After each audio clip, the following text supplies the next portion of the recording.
بسم اللہ الرحمن الرحیم۔ السلام علیکم پیارے دوستو، کیسے ہو آپ؟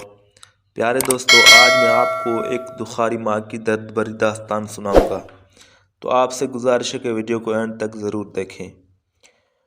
وہ اپنی والدہ کے لیے دنیا کی بہار تھا، اس کے دم سے اس کی دنیا آباد تھی۔ وہ اکلوتا بیٹا تھا اور ماں بھی اکیلی ہی تھی۔ خاوند فوت ہوا تو یہ چھوٹا سا دودھ پیتا بچہ تھا، اور ایک پرانا اور بوسیدہ مٹی کا گھر تھا جسے جدید دور کے لوگ دیکھنا بھی پسند گوارا نہیں کرتے۔ ان لوگوں کے لباس ان کے دلوں سے زیادہ صاف ستھرے ہیں۔ پہلے لوگوں کے کپڑے تو زیادہ صاف نہیں ہوتے تھے، مگر دل بالکل صاف و شفا ہوا کرتی تھی۔ بالکل تھوڑی سی آمدنی گزارا چل رہا تھا، اور اسی میں سے کچھ بچا کر آئندہ مشکل حالات کے لیے محفوظ کیا جا رہا تھا۔ اسی طرح پرورش جاری رہی اور بچہ اسکول جانے کے قابل ہو گیا۔ مستقبل کی کامیابی کا یہ پہلا دن تھا کہ وہ اسکول کی طرف روانہ ہوا۔ بستے میں ضروری سامان کے ساتھ دوپہر کے کھانے کے طور پر ایک روٹی ڈال دی گئی تھی۔ سرخ رومال جس کا ایک کنارہ زمین پر لگ رہا تھا، اور سر پر ٹوپی انتہائی خوبصورت منظر پیش کر رہی تھی۔ ماں اپنے بیٹے کو اس حال میں دیکھ کر دل ہی دل میں خوش ہو رہی تھی، اور خوشی کے آنسو ٹپک رہے تھے۔ وہ روزانہ صبح کے وقت اسے اسکول چھوڑنے کے لیے جاتی، اور پھر دوپہر سخت گرمی میں اسے لینے کے لیے جاتی۔ بڑے ہی پیار سے رخساروں کو بوسہ دیتی اور اس کا بیگ خود اٹھائے اسے گھر لے کر آتی۔ یہ سلسلہ جاری رہا، یہاں تک کہ اس نے پرائمری کا امتحان اچھے نمبروں میں پاس کر کے انعام وصول کیا۔ یہ خبر والدہ کے لیے بڑی ہی پرمسرت تھی۔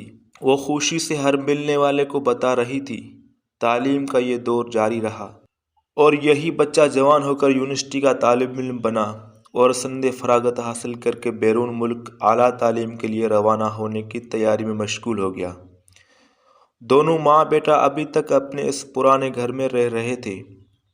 یہ مرحلہ والدہ کے لیے ایک اعتبار سے باعث مسرت تھا، جبکہ دوسری اعتبار سے پریشان کن تھا۔ اس کا جگر گوشہ اسے جدا ہو جائے گا۔ سارے معاملات پائے تکمیل کو پہنچ چکے تھے۔ وہ گاڑی میں بیٹھ کر روانہ ہوا۔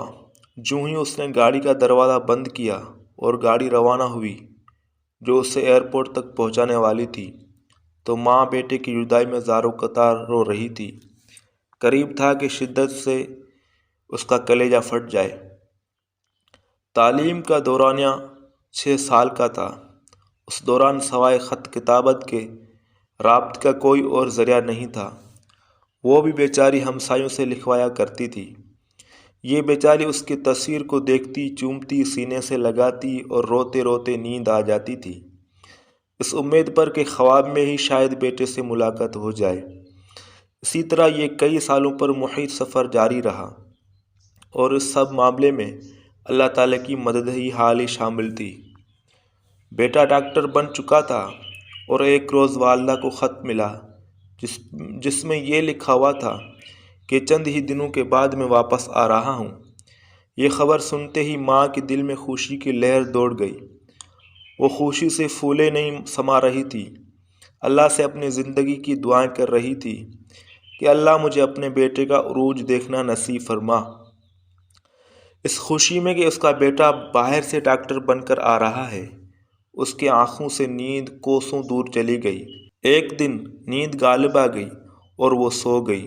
اسی دوران میں اچانک گھر کا دروازہ کھلا اور ایک 30 سالہ نوجوان دونوں ہاتھوں میں 2 بڑے بڑے بیگ تھامے آ رہا تھا، اور جسم پر ایسا لباس تھا جو جدید ماحول سے تعلق رکھنے والا تھا، اور پاؤں میں بڑا ہی خوبصورت اور چمکدار جوتا پہنے ہوئے تھا۔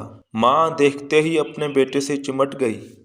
عرصہ دراز کے بعد جب بیٹے کو دیکھا تو اپنے جذبات پر قابو نہ پا سکی اور ملتے ہی رونے لگی، اور رونے کی آواز کچھ اس قدر بلند تھی کہ گھر کے صحن میں موجود لوگ جو ڈاکٹر بن کر آنے والے اس نوجوان کو خوش آمدید کہنے آئے تھے پریشان ہو گئے۔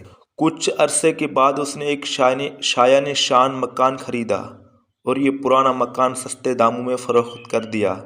اس کے پرانے گھر کی طرف بالکل کوئی رغبت نہیں تھی۔ یہ منظر والدہ کے لیے بڑا ہی پریشان کن تھا، اس لیے کہ اس نے یہاں عمر گزاری تھی اور آس پاس بہترین قسم کے ہمسائے جو بڑے اچھے اور خیر خواہ تھے۔ یہ مکان چھوڑنا اس کے لیے ایسا ہی تھا گویا اس کے جگر کو کاٹ کر الگ کیا جا رہا ہے، مگر اللہ تعالیٰ کی رضا کے بعد اپنے بیٹے کو راضی کرنے کے لیے وہ سب کچھ برداشت کر رہی تھی۔ ایک دن ایک نہایت ہی خوبصورت، دیندار، پاک دامن اور انتہائی فرمانبردار لڑکی کا رشتہ آیا، مگر وہ یہ صورتحال دیکھ کر ہنسنے لگا اور ہاتھ پر ہاتھ مار کر کہنے لگا کہ ابھی شادی کا وقت نہیں آیا ہے۔ آخر وہ وقت ہی ایک دن آ ہی گیا جب اس نے اپنے معیار کی ایک عورت سے شادی کر لی۔ وہ لڑکی حسین و جمیل ہونے کے ساتھ ساتھ بڑی متکبر تھی، جو اس کے والدہ کو باتوں اور لباس اور حالت سے نفرت کرتی تھی۔ اسی بوڑھی اور قدیم عورت جو حالات کی ماری ہوئی تھی، سمجھ کر اس کی کوئی عزت توقیر نہیں کرتی تھی، اس کے باوجود ماں نے صبر اور شکر کا مظاہرہ کیا اور اپنے بیٹے کو اس کی خبر تک نہیں ہونے دی تاکہ اس کے معاملات متاثر نہ ہو۔ اس کی بیوی والدہ کو روزانہ نئے نئے عذابوں اور پریشانی میں مبتلا کرتی تھی۔ جب وہ گھر آتا تو والدہ کو الگ ایک کمرے میں کر دیتی اور سارے دن کی باتیں اسے بتاتی۔ دن بدن اس کا رویہ ماں کے ساتھ سخت ہوتا جا رہا تھا۔ بیٹا جب بھی ماں سے اپنے بیوی کے متعلق سوال کرتا تو وہ اس کی بڑی تعریفیں کرتی کہ وہ بہت اچھی ہے، حالانکہ یہ بڑی تعجب کی بات ہے کہ بیوی کا رویہ بالکل اچھا نہیں تھا۔ ایک روز ماں گھر کے صحن میں اس کی بیوی کے کپڑے دھو رہی تھی اور بیوی اپنے طویل بال کھولے ہوئے ناگن کی طرح پاس کھڑی تھی۔ بیٹا آمرانہ انداز میں ماں سے مخاطب ہوا، امی آپ کو میری بیوی کے مقام کا لحاظ کرنا ہوگا۔ اس کی سہیلیاں ملنے کے لیے آئیں تو خوبصورت کپڑے پہن کر اچھے انداز میں گفتگو کرنا ہوگی، ورنہ۔ بوڑھی والدہ نے پیچھے دیکھا کہ شاید وہ کسی اور سے مخاطب ہے، لیکن اس کے علاوہ تو گھر میں اور کوئی تھا ہی نہیں۔ اسے سمجھ آ گئی کہ یہ کلام مجھ سے ہی ہے۔ بس ماں کے آنکھوں کے سامنے اندھیرا چھا گیا۔ وہ ساری دنیا ہی کھو چکی تھی۔ جسم کی طاقت جواب دے گئی۔ بڑی مشکل سے چل کر اپنے چھوٹے سے کمرے میں پہنچی اور بستر پر لیٹ گئی اور منہ ڈھانپ کر اس انداز سے رونے لگی کہ یوں محسوس ہو رہا تھا کہ ابھی کلیجہ پھٹ جائے گا۔ یہ سارا معاملہ چونکہ بیوی کے سامنے ہوا تھا، جسے اس کا حوصلہ بڑھ گیا اور اس کی خباثت میں اضافہ ہو گیا۔ وہ دلیر ہو کر کہنے لگی، آپ تو ہمارے ہر کام میں دخل اندازی کرتی ہیں، یہ پرانا طریقہ ہم سے برداشت نہیں ہوتا۔ نہ ہم آپ کے ساتھ رہ سکتی ہیں اور نہ آپ کا ہمارے ساتھ گزارا ممکن ہے۔ یہ بات سنتے ہی والدہ نے اپنا کپڑوں والا بیگ اٹھایا اور محل سے نکل پڑی۔ محل کے دروازے کے سامنے کھڑی ہو کر اسے دیکھ رہی تھی اور آنکھوں سے زار و قطار آنسو جاری تھے۔ ماں آخر ماں ہوتی ہے۔ اتنے برے سلوک کے باوجود بھی اس کے زبان پہ یہ الفاظ تھے، بیٹا اللہ آپ پر رحم فرمائے، اللہ کی قسم میں تو ہر وقت ہر حال میں تم دونوں کی خیر و بھلائی سوچتی رہی، میں نے تو تمہیں کبھی کوئی تکلیف نہیں دی۔ اس نے آہ بھری اور نامعلوم مقام کی طرف چل دیے۔ ماں کے گھر سے جانے کے بعد بیٹے کا مردہ ضمیر میں کچھ زندگی کے آثار نمودار ہوئے۔ اس نے ماں کی تلاش میں نکلنے کا ارادہ کیا ہی تھا کہ نرم و نازک، حسین و جمیل بیوی آڑے آ گئی اور وہ اس کے سامنے بے بس ہو کر بیٹھ گیا۔ کئی ماہ گزر چکے تھے۔ ماں مسلسل اپنے بیٹے کے متعلق پڑوسیوں سے دریافت کرتی کہ میرے بیٹے کا کیا حال ہے، اس سے اللہ تعالیٰ نے کوئی اولاد دی ہے؟ یہ بیچاری لوگوں کے گھروں میں دھکے کھاتی ہوئی وقت گزار رہی تھی۔ چند دن ایک گھر پر، دوسرے اور پھر تیسرے گھر چلے جاتی اور لوگوں کے صدقات و خیرات پر گزارا کر رہی تھی۔ یہ صورتحال اس کے لیے بڑی تکلیف دہ تھی، مگر کیا کرتی، اس کے علاوہ کوئی چارہ بھی تو نہ تھا۔ بیٹا اچانک بیمار ہوا، اسپتال میں داخل تھا کہ ماں کو کسی طریقے سے خبر ہو گئی۔ وہ اپنے بیٹے کی عیادت اور ملاقات کے لیے اسپتال آئی تو بیوی جو ماں کے گھر سے نکالنے کا سبب بنی، دروازے کے سامنے کھڑی تھی۔